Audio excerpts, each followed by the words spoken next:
Hi guys! Hello! Good afternoon everyone! Welcome everyone to my channel, Mother the Explorer po. Nagbabalik sa inyo. Maraming salamat sa mga nag-stay sa channel natin.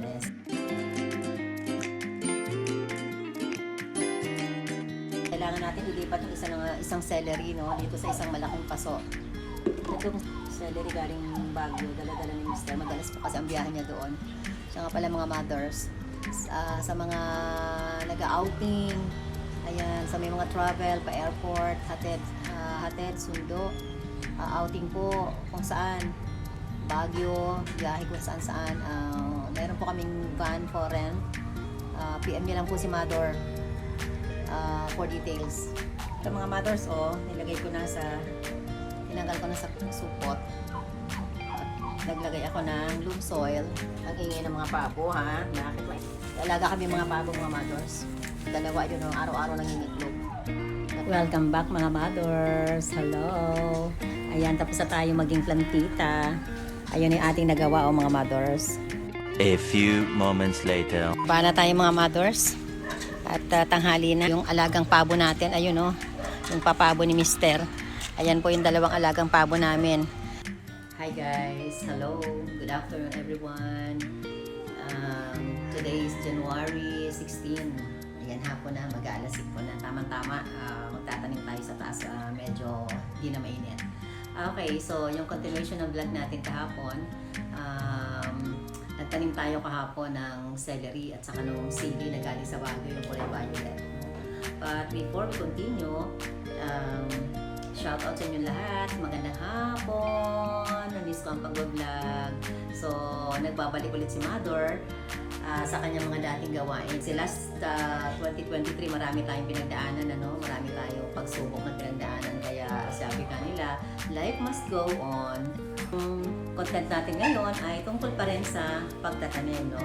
Isa sa mga pinagkakabalan ni Mother right after ng kanyang operation. So, ito lang ang pwede kong gawin na medyo hindi masyadong mabigat, Kaya, then, so, yung pag-travel, medyo palipasin muna natin mga ilang buwan pa. And then, maghanap ulit tayo ng ibang outlet na pwede natin gawin. So, ito nga yung naisip ko. So, nanood ako sa YouTube ng mga educational tungkol sa pagtatanim, So, para mas mabigyan tayo ng guide at makakuha tayo ng idea kung paano ba magkakaroon tayo ng tinatawag na urban gardening. Kahit nasa bahay ka lang, pwede kang magpatubo ng mga halaman. Ang mahal ng kamatis, ang mahal ng sibuyas, mabot na sa 200 na kilo. So, pwede pala natin gawin yun sa backyard natin, sa bakuran natin kahit wala kang lupa, sa pasulang, at saka sa mga empty container lang ng mga soft drinks na ginagamit natin, yung mga mineral water, ay pwede pala natin gamitin yon. Hindi rin magastos kasi yung abono na gagamitin mo, mga mothers and viewers, ay compost, galing din sa lababo natin, galing din sa kusina natin, yung mga sobra nating pagkain, at pwede rin mahingi sa palengke, yung tinatawag na amino acid, kung paano gawin yon ay ipapakita ko rin sa inyo after nitong paghahandaan natin ng pagtataniman natin ng mga gulay. So mga mothers, ang haba ng intro ko. Welcome everyone to my channel, Mother the Explorer po. Nagbabalik sa inyo. Maraming salamat sa mga nag-stay sa channel natin. Simulan na natin ito. So unang-una, dahil gusto ko magtanim ng pechay, at ang pinakamadaling paraan ay pinakamadaling paraan na pagtatanim ng pechay, na kahit wala kang lupa ay pwede mong gawin, ay dito sa mga empty container. Yan, yung mga ganito, yung ginamit natin ganito, So 5 peraso, 10 peraso, kung araw-araw kayo umiinom ng soft drinks o kaya ng mineral water, makakaipon kayo nun. So ayan, so may nakuha ko sa ilalim ng lababo namin na 5 peraso. At kapag kulang pa ito, manghihingi pa ako niya sa mga kapitbahay o saan dyan. Pwede natin gawin. Okay. So, ang gagawin natin dito mga mothers ay hahatiin natin. Tara, gawin natin para libre na yung mga gulay natin. Organic pa. Okay. Akyat tayo sa taas mga mothers. At gagawa tayo ng mga taniman ng pechay at ng iba pang halaman. Ayan. Bisitahin natin yung ating mga halaman na tinanim kahapon. Wow! Ayan, nariwa na yung sili. Ayan mga mothers. Ayan, tinanim kong celery. Ayun pa yung isa. O, ito yung mga seedlings natin ng kamatis at saka ng talong na hiningi ng anak ko doon sa munisipyo ng San Jose. Namimigay ito ng libre. Kaya sa mga taga San Jose, kung gusto nyo ng halaman na libre, punta po kayo sa motor pool. Ayan. So, tara, gawin na natin yung ano yung mga kailangan natin. So, kailangan natin ng mga empty bottles ng soft drinks, yung mga liters. Ayan. Yung malalaki. Okay. Ayan. So, yan ang kailangan natin mga mothers. Kailangan natin ng soldering iron. Ayan yung pambutas. Kailangan natin ng gunting. Ayan. At kailangan natin ng alambre. O, diba? So, yun. So, ayan, ginagawa na ni Mister. Tinulungan niya ako sa paggawa ng taniman ng petchay. Yung sa kamatis, iba naman eh. So, magbubutas ulit tayo ng mga bucket na malalaki. Ayun. Ayan, may kutsilyo na tayo. So, kailangan natin hatiin sa gitna. Usod pa ng konti. Ay, okay, sige. Andiyan na, simulan mo na siya. Ito?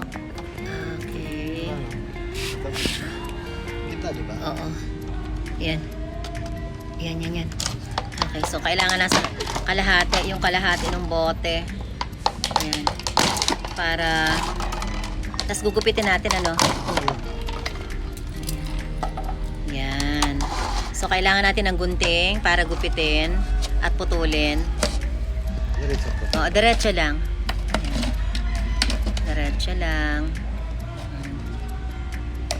Ayan. Ayan, next. Ayan, bubutasan natin. Ayan, close up natin pa, Ayan. So, 3 butas doon sa takip. Yun, dapat mayroon po kayong soldering iron po ang tawag nyo sa nagbabaga. Kahit dalawa lang. Yan, or dalawa mas malaki. O pwede na yan, baka matuluyan. Tapos dito, bubutasan mo pa dyan. Yan, isa, ayan, oo. Isa, yan, butas. Taas pa, sapat sa taas.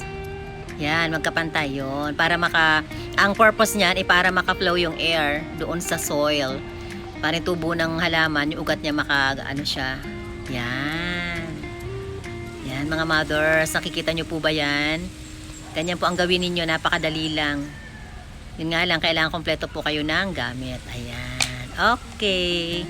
Yan, enough na yan. Tapos, ang kapartner yan, asan ang kapartner niyan pa? Ayan. Yan. Ito yata ang kapartner niyan eh. So, dito, bubutas din tayo palibot. O, dalawa lang kasi, yun ang paglalagyan natin ng tali. Isasabit natin. O, yan. O, dalawa lang, diba? Okay. So, siguro pa magka tayo ng pare-pareho ang haba. Para pantay-pantay sila. Maganda tingnan. Diba? Yun. So, sana may matutunan yung mga manunod sa atin ito. A few moments later. Gawin tayo, no? Para dun sa ating halaman sa itaas, ano? So, yung ating mga lalagyan, kahapon hindi namin natapos kasi medyo gabi na. So, kulang pa pala yung mga butas na ginawa natin, no? Para sa airflow, para dun sa halaman natin. So, ayan, bubutasan natin. So, wala si Mister, ako gagawa. Kaya-kaya ko naman. So, itong mga to, ayan, ito yung sabitan natin. Ito yung mga butas, mga mothers. Yan, lalagyan natin ng tali yan, pag ganyan. Pero dito, inulit ko yung lecture na panood ko, dito pala may mga butas din. No? At para diretso po yung hangin sa loob. Dahil plantita si Mother, so lahat ay inaaral niya. Inaaral niya ngayon. Ang tawag po dito ay self-watering container. Hindi po tayo maglalagyan ng tubig. Opo, andyan na po! Ay, Shopee. Okay, so it's done. Yes! Tapos na mga mothers! Natapos na po tayo sa paglagay natin ng mga butas-butas sa ating container. At eto na siya. Ayan mga mothers. I-close up ko ha. Ayan. Oh. Ayan na po yung natapos nating DIY kanina. Nilagyan na natin siya ng lupa. Ayan. At isinabit ko lamang po ito sa pamamagitan po ng alambre. Ayan po. So, nakagawa ko mga mothers ng 6. Ayan. So, ang itatanim natin dyan ay petchay. Ayan po yung ating punla. Yung mga buto ng petchay. So, maglalagay na po tayo ng tigta-3 buto. Hello mga mothers! Sana may natututunan kayo sa napapanood nyo. Shoutout sa inyong lahat. Lalong-lalo na sa mga nagstay sa channel natin na hanggang ngayon andyan pa rin. Thank you so much. After 15 days mga mothers, makikita natin ang resulta. Yan. So pagkatapos yan mga mothers, didiligan natin, i-spray-sprayin natin ganon. Okay? At ang mga mothers, oh, kulay pink. Girl na girl ang dating. Ayan. So, sprayin natin para mabasa yung lupa at madaling umusbong yung buto. Yan yung ating finished product, mga mothers. Hindi po siya pwedeng maarawan.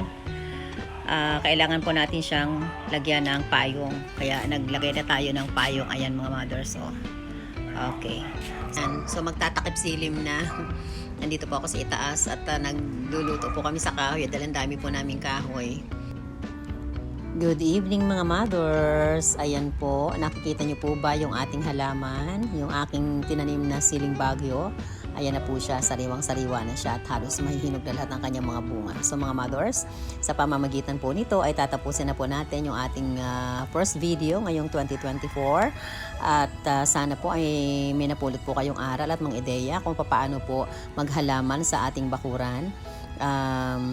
Sa susunod po nating vlog ay papakita ko naman po sa inyo kung paano gumawa ng compost fertilizer na gawa po sa bituka at hasang ng isda, no?